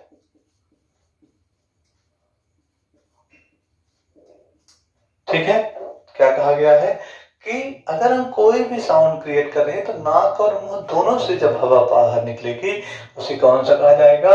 अनुनासिक व्यंजन। जिसमें हम आपकी बात करते हैं तो कौन कौन से आ जाएंगे? जैसे आपका देखेंगे तो अंगा, ठीक है, और यहाँ पर इया, ठीक है, उसके अलावा आपका आना, ना और मा, ठीक है, ये सारी चीजें आपकी किसमें आ जाएंगी? अनुनासिक व्यंजन आ जाते हैं। ठीक है ना। उसके बाद अगर बात करते हैं, अगला आपका आता है अंतस्थ व्यंजन। अंतस्थ व्यंजन की जब हम बात करते हैं तो यहां पर बात करेंगे हवा जो होती है मुख से घूमड़ करके बाहर निकलती है, घूमड़ करके घूमती हुई बाहर निकलती है। तो जब हम बात करते हैं अंतस्थ व्यंजन की, तो जिन ध्वनियों के उच्चारण में वायु घुमड़ कर बाहर निकलती है, ठीक है, उन्हें कौन सा व्यंजन कहा जाता है? अंतस्थ व्यंजन कहा जाता है। और इनकी जो संख्या होती है वो होती है 4, जैसे या, रा, ला और वा। ठीक है, कौन कौन सी होती है? या, रा, ला और वा। अब इन चारों को अपने 4 अलग अलग भागों में भी आपको पढ़ना पड़ेगा। ठीक है, तो कौन कौन से हमने देखे हैं? तो हमने देखा व्यंजन वर्णों का जो वर्गीकरण था तो सामान्य रूप से 6 भागों में हुआ। तो पहला हमने स्पर्श देखा, इनकी संख्या 25 बताई। उसके बाद मैंने उश्रुत देखा तो ढा और ढा बताया। तीसरा हमने देखा अंतस्थ व्यंजन, इनकी संख्या कितनी होती है? 4। कौन कौन से? या, रा, ला और वा होते हैं। ठीक है, तो जो आपका या होता है तो सबसे पहला 4 में आता है एक प्रकंपित व्यंजन, यानी अंतस्थ का ही 4 भाग जो होते हैं। तो पहले नंबर में आता है प्रकंपित व्यंजन। प्रकंपित व्यंजन की जब भी हम बात करें तो जिन ध्वनियों के उच्चारण में क्या कहा गया है? जिन ध्वनियों के उच्चारण में जीभ का अग्रभाग, क्या बोल रहा है? जिन ध्वनियों के उच्चारण में, ठीक है, जीभ का अग्रभाग वायु के वेग के कारण कांपने लगता है।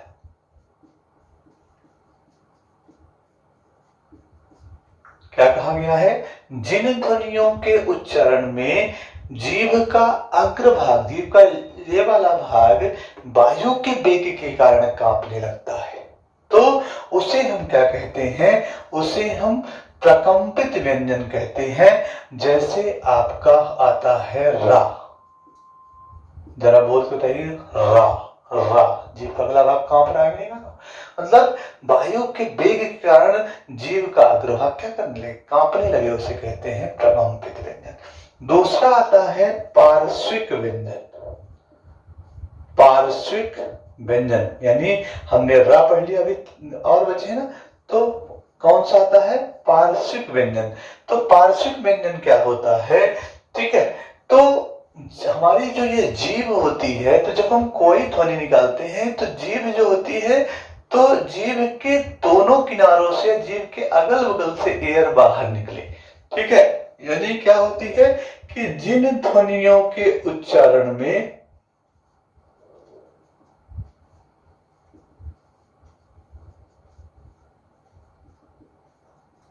वायु जीभ के अगल बगल से क्या होती है, बाहर निकलकर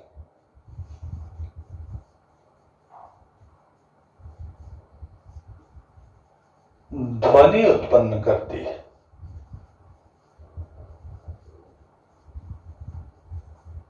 क्या कहा गया है, जिन ध्वनियों के उच्चारण में वायु जीभ के, तो मेरे अगल बगल है, गाना सुने ना, तो मेरे अगल बगल है, मतलब जीभ के अगल बगल है, तो कौन सा व्यंजन हो जाएगा, तो वो पार्श्विक व्यंजन कहलाएगा। गाना ध्यान रखिएगा, तो मेरे अगल बगल मतलब क्या होता है, पार्श्विक व्यंजन हो जाएगा। मतलब क्या हो जाएगा, या और हुआ। जरा बोल के दिखाइए, या और हुआ किस प्रकार, सॉरी इसमें कौन सा वाला, इसमें या और हुआ नहीं, ला लिखना है, या और हुआ भी बताऊंगा किसमें आएगा, तो ये हो जाएगा। और वहीं पर हमने क्या देखा कि अंतस्थ व्यंजन की संख्या कितनी होती है, 4 होती है। तो रा हमने देख लिया प्रकंपित में आ गया, और ला किस में आ गया, पार्श्विक में आ गया। उसके बाद अगर हम बात करते हैं तो आपका जो है, तो अब अगला आएगा आपका इसी अंतस्थ का तीसरा भाग आ जाएगा, कौन सा, अर्ध स्वर।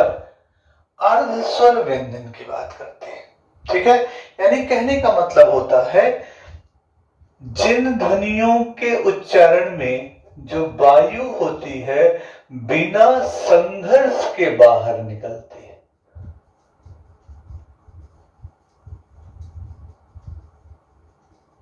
वायु बिना संघर्ष के बाहर निकलती है, जैसे या और हुआ, ठीक है।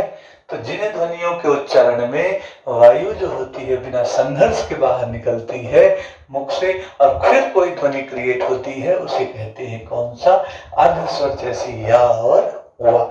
और लास्ट आता है आपका, तो ये हमने कितने भाग में देखे हैं, तो या और वा देख लीजिए, संख्या 4 थी, तो हमने रा को बोला प्रकंपित, ला को बोला पार्श्विक, और या और वा को हमने बोल दिया कौन सा, अर्ध स्वर। तो कुल मिलाकर के अंतस्थ व्यंजन की संख्या कितनी हमने बता दी, 4, ठीक है।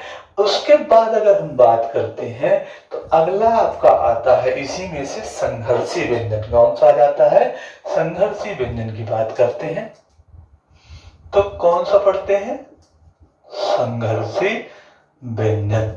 तो संघर्षी व्यंजन की अगर हम बात करें तो संघर्षी व्यंजन में क्या होता है, ठीक है, यहाँ पर एक शब्द आता है कि अगर कोई ध्वनि हम बोल रहे हैं तो जिन ध्वनियों के उच्चारण में जो वायु होती है वो जीभ से रगड़ खाकर बाहर निकलती है।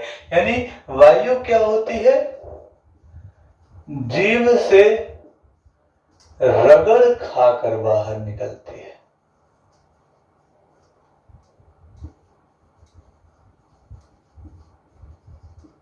उसे कौन सा व्यंजन कहते हैं, संघर्षी व्यंजन कहते हैं।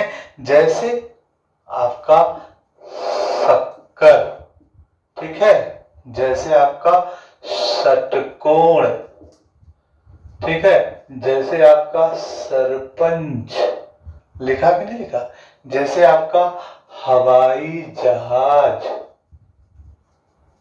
कहने का मतलब क्या होता है कि संघर्षी व्यंजन का मतलब होता है सा, सा, सा और हा। ये किस प्रकार के व्यंजन होते हैं, तो आपका आ जाएगा संघर्षी व्यंजन। वायु जीभ से रगड़ खा करके जब बाहर निकले उसे कौन सा कहा जाता है, संघर्षी व्यंजन। और लास्ट में आता है आपका संयुक्त व्यंजन। कौन सा आता है, संयुक्त व्यंजन। और संयुक्त व्यंजन की बात करेंगे तो मान लेना है कि दो असमान व्यंजनों की बात करते हैं, दो असमान व्यंजनों के मेल से, ठीक है, दो असमान व्यंजनों के मेल से बनने वाला नया व्यंजन वो क्या कहलाता है? संयुक्त व्यंजन। अब इनकी संख्या कितनी है? तो कुल मिलाकर के अपन 4 पढ़ते हैं। जैसे अपन लिखेंगे छा छतरी का, यानी का प्लस सा बराबर क्या बन जाता है? छा छतरी बन जाता है। जैसे हम पढ़ते हैं जा, ठीक है, और का में हलन तो जरूर लगा दीजिएगा, जा प्लस इया बराबर बन जाएगा क्या? ज्ञा, ठीक है।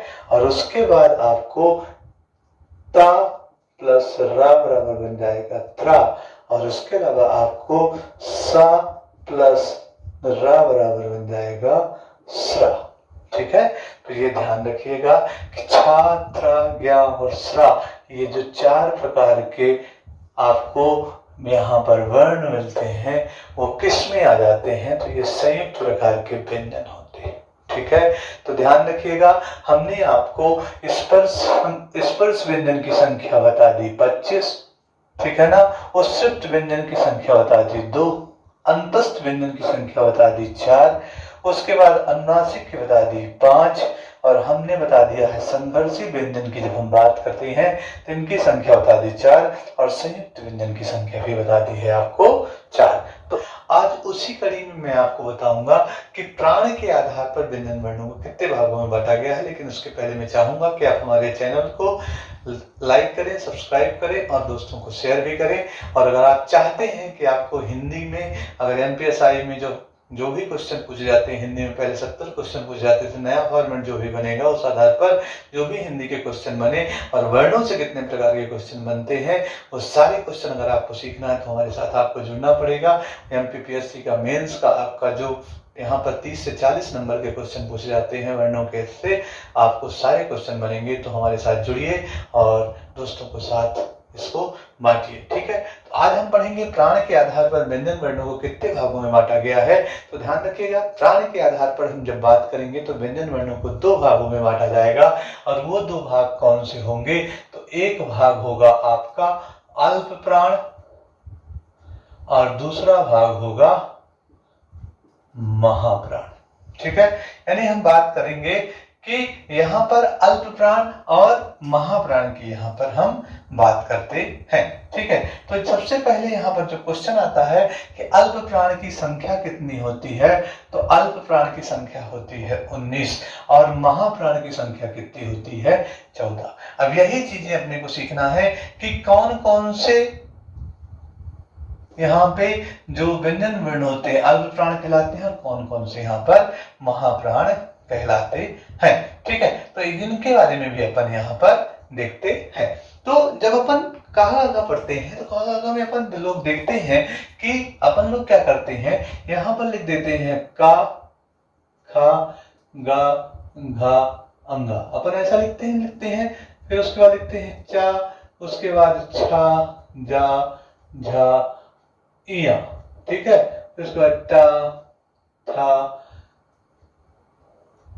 दा, धा, अड़ा, ता, था, दा, धा, ना, पा, फा, बा, भा और मा, यहीं तक अपने को लिखना होता है, ठीक है। तो जब हम यहां तक लिखने की कोशिश करते हैं तो ध्यान रखिएगा कि इसको अपने को डिवाइड करना होता है ऐसे।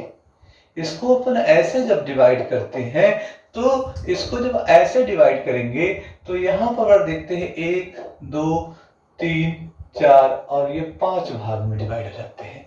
तो ध्यान रखिएगा कि जो आपका 1 नंबर, 3 नंबर और 5 नंबर होता है वो कहलाता है आपका अल्प प्राण, और वहां पर जो होता है दूसरे नंबर पे अगर बात करते हैं तो 2 और 4 जो होता है ये कहलाता है आपका महाप्राण, ठीक है। और इस पे ध्यान रखिएगा कि जो भी हमने आपको अंतस्थ व्यंजन पढ़ाया था, अभी थोड़ी देर पहले ही अंतस्थ व्यंजन मैंने पिछली क्लास पे बताया था, तो अंतस्थ व्यंजन, और यहाँ पर आ जाते हैं आपके संघर्षी व्यंजन। तो जो संघर्षी व्यंजन होते हैं और जो अंतस्थ व्यंजन होते हैं वो यहाँ पर क्या होता है कि आपका अल्प प्राण में अंतस्थ आ जाते हैं और महाप्राण में आपका संघर्षी व्यंजन आ जाते हैं, ठीक है। अब यहाँ पे जब डेफिनेशन लिखने की बात आए अल्प प्राण की तो क्या लिखोगे कि जिन ध्वनियों के उच्चारण में, हर बार शुरुआत आपको यही से करना है, जिन ध्वनियों के उच्चारण में वायु की कम मात्रा, क्या लिखा है कि जिन ध्वनियों के उच्चारण में वायु की कम मात्रा होती है उसे क्या कहते हैं, उसे क्या कहते हैं, आपका अल्प प्राण। और इसमें प्रत्येक वर्ग का पहला, तीसरा और पांचवा वर्ण आता है। ठीक है, यहीं पे जब बात करते हैं तो यहां पर ध्यान रखिएगा कि जब महाप्राण की बात करेंगे तो यहां पर आपको क्या लिखोगे, सेम इसी का जस्ट उल्टा कर देना है कि जिन ध्वनियों के उच्चारण में मुख से निकलने वाली वायु की मात्रा क्या होती है, यहाँ पे जो मुख से निकलने वाली वायु की मात्रा होती है वो अधिक होती है। क्या लिखा है, इसमें वायु की मात्रा कम और इसमें वायु की मात्रा अधिक होती है। और इसमें अंतस्थ व्यंजन का उपयोग किया जाता है। और इसमें किसका उपयोग किया जाता है, तो इसमें संघर्षी व्यंजन का उपयोग किया जाता है। ठीक है, तो यानी अपन जब बात करते हैं संघर्षी व्यंजन की बात करते हैं तो सा, सा, सा और हा, ये आपका कौन सा हो जाएगा, तो ये आपकी अगर बात करते हैं तो सा, सा, सा और हा जो होता है आपका वो किस में आ जाते हैं, तो आपका आ जाएगा किस पे, तो आपको ध्यान रखना है किस पे आ जाएगा, सा, सा, सा, ये महाप्राण में आ जाता है। और वहीं पे अगर हम बात करते हैं तो ध्यान रखिएगा जो आपका संघर्षी व्यंजन सा, सा, सा, हा आ गया। और वहीं अंतस्थ व्यंजन की बात करते हैं तो अंतस्थ व्यंजन में क्या क्या कह दिया है, तो जब हम बात करते हैं या, रा, ला और वा की बात करते हैं वो किस में आ जाएंगे, तो आपका या, रा, ला और वा ये जो होते हैं आपके अंतस्थ व्यंजन होते हैं। शा, शा, शा, हा ये आपके किस में आ जाते हैं, संघर्षी व्यंजन में आ जाते हैं।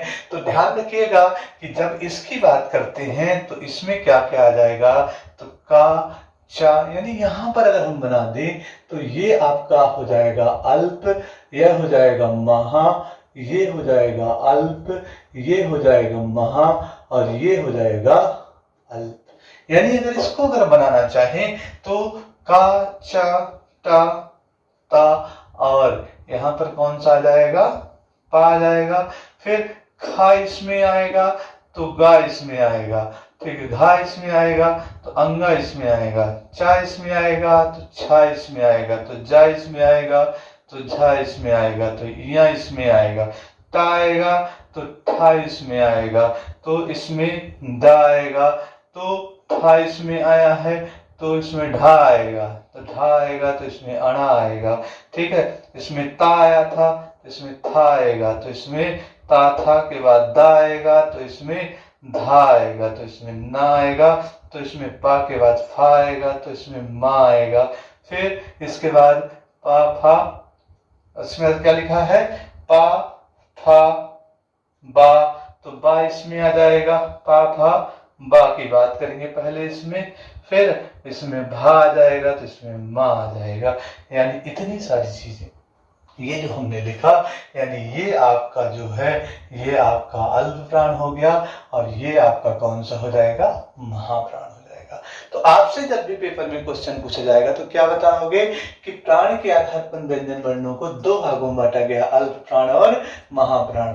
अल्प प्राण में कितने होते हैं, 19 काउंट करो, 3, 6, 9, 12 और ये 15 हो गए, और 15 4 कितने हो गए, 19 हो गए कि नहीं हो गए। इधर काउंट करो, 5 दूनी 10 हो गए और 10 4 कितने हो गए, 14 हो गए। तो यहाँ पर और प्रत्येक वर्ग का पहला अल्प प्राण, दूसरा महाप्राण, फिर तीसरा अल्प प्राण, चौथा महाप्राण और पांचवा कौन सा हो जाएगा, अल्प प्राण हो जाएगा। ठीक है ना, यानी पंचमाक्षर आपका यहाँ पर क्या आता है, तो पंचमाक्षर आपका अल्प प्राण। क्लियर हुआ कहानी, ठीक है, तो इसको नोट कर लीजिए, मेंशन कर लीजिए और हमारे चैनल को जितना ज्यादा से ज्यादा हो सके शेयर करिए, ठीक है, पूरा देखिए और सिलेक्शन की राह पर दौड़िए, ठीक है। तो घोष के आधार पर व्यंजन वर्णों को दो भागों में विभाजित किया गया है, एक होता है आपका अघोष वर्ण और एक होता है आपका सघोष वर्ण, ठीक है। तो अघोष वर्ण जो होता है उसे क्या कहा जाता है और सघोष वर्ण में क्या कहा जाता है। तो जब जिन ध्वनियों के जब बात की जाती है अघोष और सघोष में, तो जिन ध्वनियों के उच्चारण में स्वर तंत्रियों में, जो हमारी स्वर तंत्रियां होती हैं, तो स्वर तंत्रियों में कंपन नहीं होता।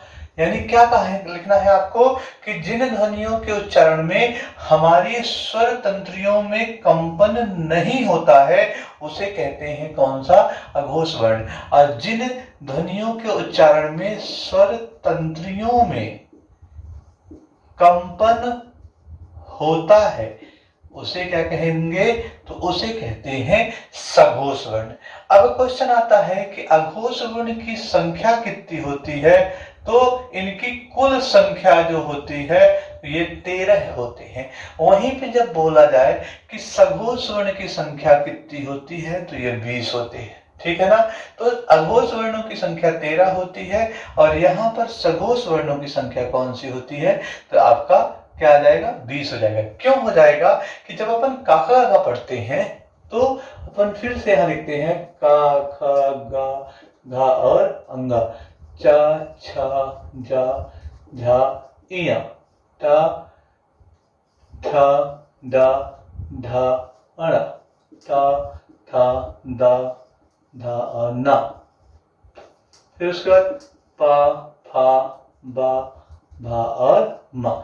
जब अपन ऐसा पढ़ते हैं तो ऐसा पढ़ने के बाद आपको ध्यान रखना है, यहाँ पर क्या करना है, इसको दो भागों में डिवाइड कर देना है। तो शुरू के दो जो होते हैं इसे कहा जाता है अघोष वर्ण, और ये अंतिम के जो 3 होते हैं इसे कहा जाता है सघोष वर्ण। यानी आपका बात करें अगर, तो यहाँ पे का खा चा छा टा था, फिर उसके बाद ता था और पा फा इसमें आ जाएगा, और इसमें गा घा अंगा, इसमें चा छा के बाद जा झा इया, टा ठा डा ढा अड़ा, फिर ता था दा था ना, पा फा बा भा और मा, इसमें आ जाएगी।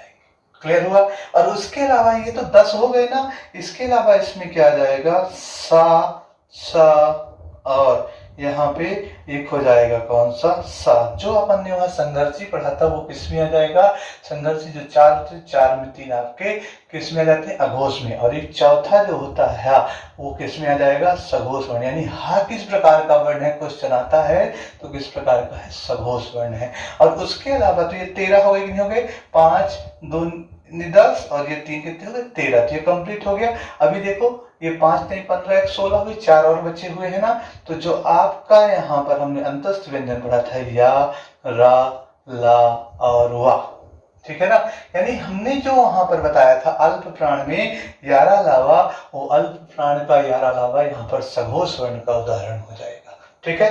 तो आपसे जब भी पेपर में क्वेश्चन पूछा जाए कि खोज के आधार पर व्यंजन वर्णों को कितने भागों में डिवाइड किया गया है, तो 2 वर्ण बताना है, कौन कौन से, अघोष और सघोष। यानी जब स्वर तंत्रियों में कंपन नहीं होगा तो वो अघोष, जब कंपन होगा तो वो सघोष, और इनकी संख्या 13 होती है। शुरू के 2 जो होते हैं, जो हमने 5 वर्ग बताए थे वहां पर, तो स्पर्श व्यंजन के, तो उन 5 के शुरू के 2 जो होते हैं स्पर्श व्यंजन के, वो कौन से होते हैं, अघोष, और लास्ट में आपका जो संघर्षी होता है सा शा शा, ये भी आएगा लास्ट, लेकिन हा आपका सघोष में आ जाएगा। और यहाँ पे अंतिम के 3 जो होते हैं सघोष होते हैं, लेकिन आपका ये जो अंतस्थ व्यंजन यारा लावा है वो भी आपका सघोष में आ जाएगा, ठीक है। उच्चारण के स्थान के आधार पर व्यंजन वर्णों को कितने भागों में बांटा गया है, तो यहाँ पे 8 भाग देखेंगे। एक तो हमारा गला कैसे काम करता है, दूसरा हमने देखा है तालव्य पे ऊपर तालु वाला हिस्सा जो होता है, उसके बाद आपका मूर्धन हिस्सा, दांत का हिस्सा जो होता है, दांत और ओंठ किसमें काम करते हैं, उसके अलावा वर्च और काकल्य क्या होते हैं, इनके बारे में आज अपन देखेंगे। तो टोटली 8 होते हैं। तो कंठ की बात करते हैं, यानी जब बात होती है कि जिन ध्वनियों, ये तालु मतलब हमारे मुंह के ऊपर वाला जो जबड़ा होता है अंदर साइड से, तालु कहलाता है। तो जब बात होती है कि जिन ध्वनियों के उच्चारण में तालु का सबसे पीछे वाला भाग, क्या कहे हैं, तालु का सबसे पीछे का भाग की बात करते हैं, यानी जिन ध्वनियों के उच्चारण में तालु का सबसे पीछे का भाग मदद करता है उसे क्या कहते हैं, उसे आपका कंठ कहते हैं। तालु का सबसे पीछे वाला भाग उसे कंठ कहते हैं। मतलब इसमें क्या आ जाएगा, इसमें आ जाएगा का आ जाएगा। जैसे आप लोग पढ़ते हैं खा आ जाएगा, उसके बाद आपका गा आ जाएगा, घा आ जाएगा, अंगा आ जाएंगे। यानी इसको अपन का वर्ग भी कह सकते हैं, कह सकते हैं। यानी आपकी बात करेंगे कंठ अर्थात कावर्ण की बात करते हैं, ठीक है ना। उसके बाद अगर हम बात करते हैं तालव्य की बात करते हैं, तो जब हम तालव्य की बात करते हैं तो ये हमारी जो तालु होती है ऊपर वाले जबड़े के अंदर साइड का, तालु का जब अग्रभाग, यहाँ पे क्या बोला गया है, तालु का अग्रभाग की बात करते हैं। यानी जब हम बात करते हैं कि तालु का जब सबसे अग्रभाग मदद करता है तो उसे क्या कहते हैं, तालव्य कहते हैं। इसमें क्या आ जाएगा, चा, छा, जा, झा और इया। यानी इसको हम क्या कह सकते हैं, चावर्ण कह सकते हैं कि नहीं कह सकते हैं, ठीक है। उसके बाद अगर हम बात करते हैं तालु का आगे भाग बोला है, यानी चा, छा, जा, झा और इया। इया के अलावा यहाँ पर दो शब्द और आते हैं, या और शा। या और कौन से आ जाते हैं, सा। यानी या और शा जो होते हैं ये भी किस में आते हैं, आपके तालव्य में आते हैं। यानी अब जब बात करते हैं कि जब तालु का सबसे ऊपरी भाग मदद करता है, जिन ध्वनियों के उच्चारण में तालु का सबसे ऊपरी भाग मदद करता है उसे क्या कहते हैं, आपका मूर्धन्य कहते हैं।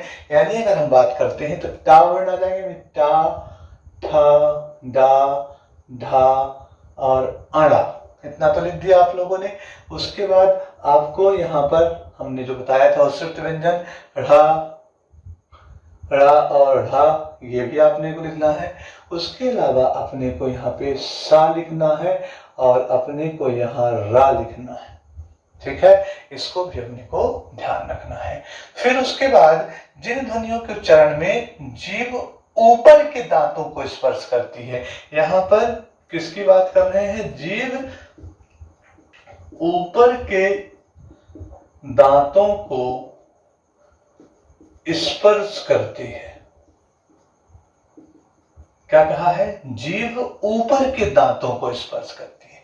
ऊपर वाले दांत, इधर वाले मैक्सिला बोन्स के आसपास वाले दांत जो होते हैं, जब इनको स्पर्श करती है तो वो क्या कहलाते हैं, यानी ये आपका टा वर्ण हो जाएगा, टा वर्ग हो गया। उसके अलावा और भी बहुत सारे हैं।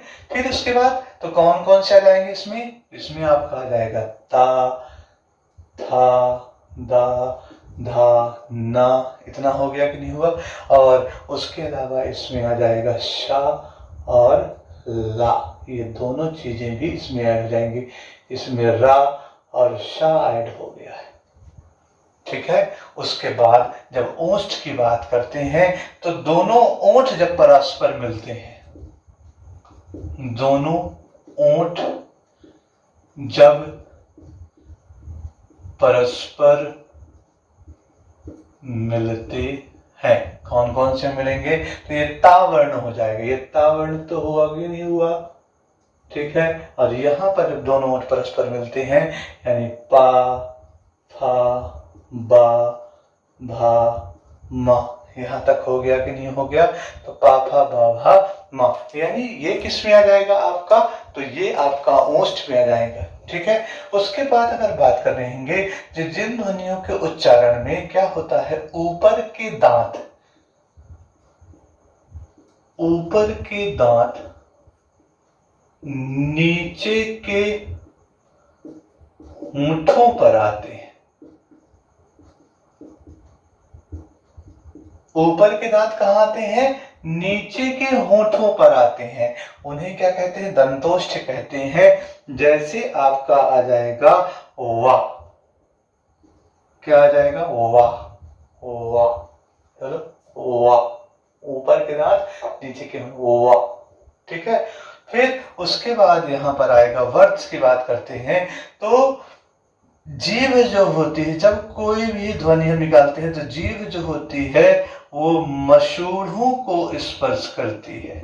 जिन ध्वनियों के उच्चारण में जीभ मसूड़ों को स्पर्श करती है, जैसे आपका आ जाता है शा, रा, ला, यानी वर्ष में आ जाएगा आपका सरल, ठीक है। और काकल्य में की बात करेंगे, ठीक है, यानी जब बात करते हैं जिन ध्वनियों के उच्चारण में जो यल होती है, जो वायु होती है, जो हवा होती है, स्वर तंत्रियों से सीधे बाहर निकल जाती है, यानी वायु क्या होती है, आपका स्वर तंत्र मुख से सीधे बाहर निकल जाती है, ठीक है। जैसे आपका आ जाता है हा, ठीक है। तो हमने कितने भाग में देखे हैं, उच्चारण स्थान के आधार पर हमने व्यंजन वर्णों को 8 भाग में बांटा है। पहला आपका आ जाता है कंठ, का वर्ण वाले सारे जाते हैं, यानी तालु का सबसे पीछे वाला भाग यहाँ पे लगेगा। उसके बाद तालु का सबसे अगला भाग तो तालब भी आ जाएगा। तो चा वर्ण तो याद करना है, या और शा भी जोड़ देना है। साथ ही साथ मूर्धन्य में तालु का सबसे ऊपरी वाला भाग जो लगता है, जो अपन कड़ी वगैरह खाते हैं जलते हैं तो ऊपर वाला जीभ लगाते हैं, ठीक है। उसके बाद आपका इसमें टा वर्ण तो लिखना ही है, लेकिन आपको संयुक्त भी लिखना है और साथ में शा और रा भी लिख देना है, प्रकंपित भी आ जाएगा। फिर दंत में जीभ ऊपर के दांतों को जब छुएगी तो ताथा ताधा ना तो आएगा, साथ में सा और ला भी आएगा। तो साला यहाँ भी आ रहा, वर्ष में आ रहा है और यहाँ भी आ रहा है, ठीक है। फिर उसके बाद होस्ट में परस्पर ओंठ मिलेंगे तो पावर्ण पूरा पूरा आ जाएगा। दंतोष्ट में ऊपर के दांत नीचे के होंठों को छुएंगे, ऊपर के दांत जो है नीचे के होंठों को जब छुए तो आपका आ जाएगा कौन सा, दंतोष्ट आ जाएगा, जैसे हुआ। उसके बाद वर्ष में जीभ जो होती है जब मसूड़ों को छुएगी तो उसको सरल, ठीक है। और काकल्य में वायु सीधे स्वरतंत्र मुखी से बाहर निकल जाए, जैसे हा, ऐसे बोलो हा, तो ऐसा, ठीक है। तो ये आपका आ जाएगा। तो कुल मिला करके हमने आपको व्यंजन वर्ण बताया है। तो व्यंजन वर्णों को हमने 4 भाग में बताया है। कौन सा, सबसे पहले सामान्य रूप, फिर हमने प्राण के आधार पर, दूसरा हमने घोष के आधार पर, तीसरा हमने उच्चारण स्थान के आधार पर बताया है। तो ये आपका एक पोर्शन जो होता है, आपका वर्ण वाला पोर्शन खत्म होता है। अब इसमें कुछ महत्वपूर्ण तथ्य होते हैं, उसको हम अगली क्लास में आपको कंप्लीट कर देंगे, ठीक है। Thank you. नोट करिए, चैनल को सब्सक्राइब और शेयर जरूर करिएगा। Thank you.